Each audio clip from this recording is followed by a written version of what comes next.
Sa Kyiv, Ukraine, ilang minuto lang ang nakalipas, sinalakay ng KORD Special Police ang supermarket kung saan may armadong lalaki na nang hostage. Naibalita rin na may di pa kilalang tao na nagpaputok ng baril sa kalsada. Ayon sa ulat, 5 na ang nasawi sa pag-atake at mahigit 10 ang sugatan. Sa operasyon, napatay ang suspect na namaril. Sabay-sabay nating alamin ang detalye. Ngunit agad kong lilinawin na ang namaril ay isang Ruso na nagpunta sa Ukraine mula sa Moscow.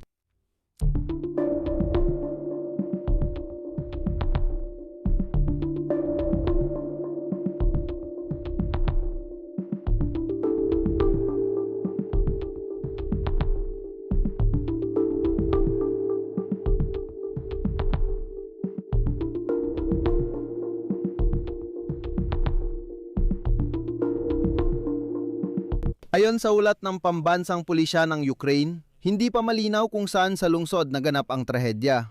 Kalaunan, naging malinaw na ito ay tungkol sa Golosevsky District ng Kabisera.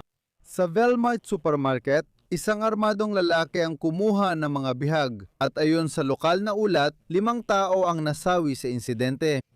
Kalaunan, kinumpirma rin ng presidente ng Ukraine na si Volodymyr Zelensky na nagsabi mismo na alam na nila ang tungkol sa 5 nasawi.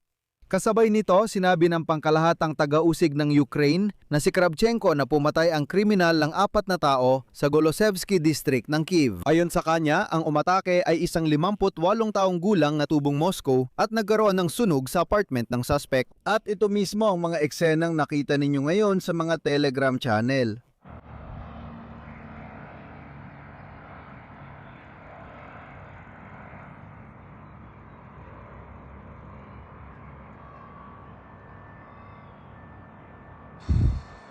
Ngayon, pag-uusapan natin ang lahat ng ito ng sunod-sunod. Partikular, iniulat din na sa distrito ng Holosivsky, nagsimula ang sunog pagkatapos ng pag-atake. Sa ilang larawang online, makikita ang isang namaril na nakasibilyan na tumatakbo sa kalsada at nagpapaputok sa mga tao. Hindi ko pwedeng ipakita ang mga kuhang ito sa YouTube. Mas maraming video sa Telegram channel kong Pechi at News. Nasa video description ang link. Pumunta ron, mag-subscribe at panurin doon. May baril! Grabe! Grabe. Grabe! Mabarilin niyo si Lola. Hindi niya binaril. Kapag yung lalaki, ayun, yung lalaki na nakaitim. Grabe. Ayun siya. Grabe. Grabe. Tingnan mo.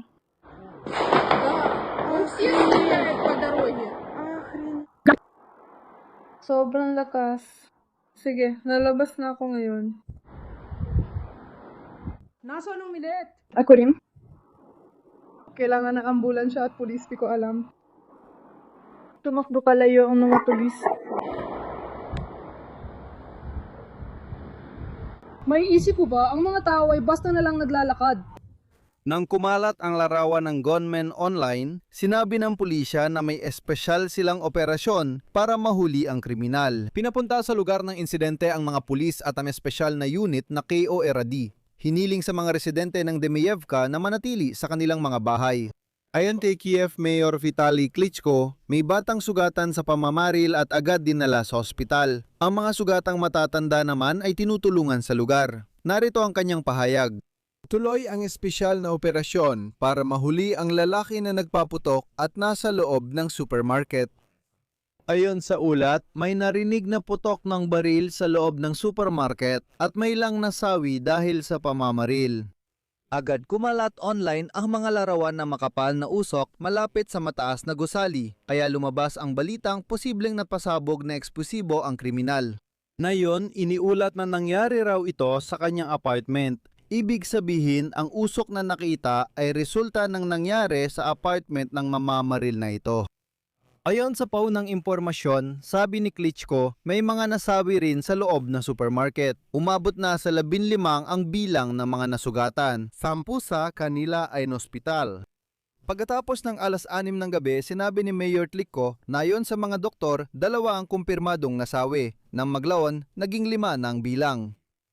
Sa mga nasugatan, uulitin ko, ay may isang bata at ang gwardiya ng supermarket na pinasok ng namaril.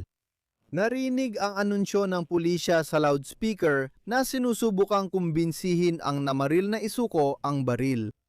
Nagulat tayo at magkasama. Wala bang alam kung sino o Jining Kamay?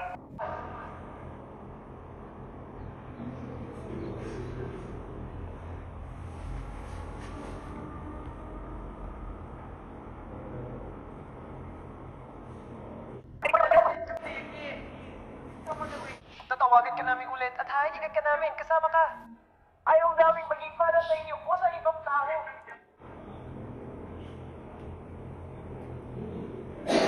Sandali lang. Hindi sila nakikita kahit saan.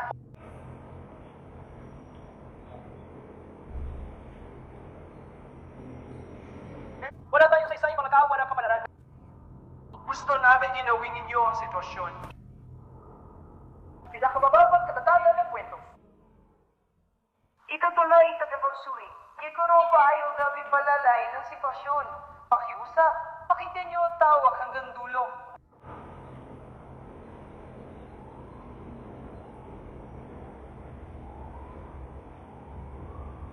Sa uli, pinatay ng mga tauhan ng espesyal na unit na CORD ang mamamaril mula Kyiv habang sinasagawa ang pagsalakay sa supermarket kung saan siya nagtago. Ayon kay Ihor Klimenko, ministro ng panloob na gawain ng Ukraine, narito ang kanyang sinabi. Isinagawa ng mga tauhan ng CORD ang pagsalakay sa tindahan kung saan naroon ang salarin. Nagbihag siya ng mga tao at nagpaputok sa isang pulis habang inaaresto siya. Bago yon, sinubukan siyang makontak ng mga negosyador. Inalam pa ang bilang ng biktima ng pag-atake, may namatay at nasugatan. At kalaunan, nalaman na pagkatapos mapatay ang namaril, sinimula ng ilabas ang mga napalayang bihag mula sa supermarket.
Ipinahayag ni Klitschko na dumarami ang bilang ng mga naospital. Ayon sa pinauhuling ulat, alam na may 15 katao ang nasugatan at 5 ang namatay.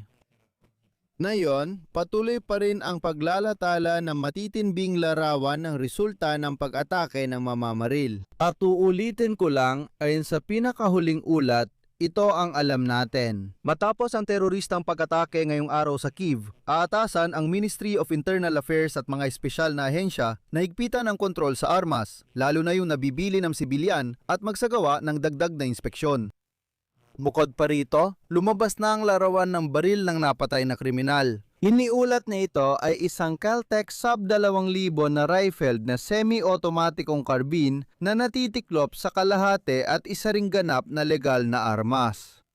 Pagkatapos, agad nagbigay ng pahayag si Vladimir Zelensky sa mga Ukrainian at ibinahagi ang mga kasalukuyang impormasyon. 5 nasawi, 10 ang naospital dahil sa sugat at pinsala at 5 pang sugatan ang nabigyan agad ng tulong sa lugar. Umasa si Zelensky sa mabilis na investigasyon.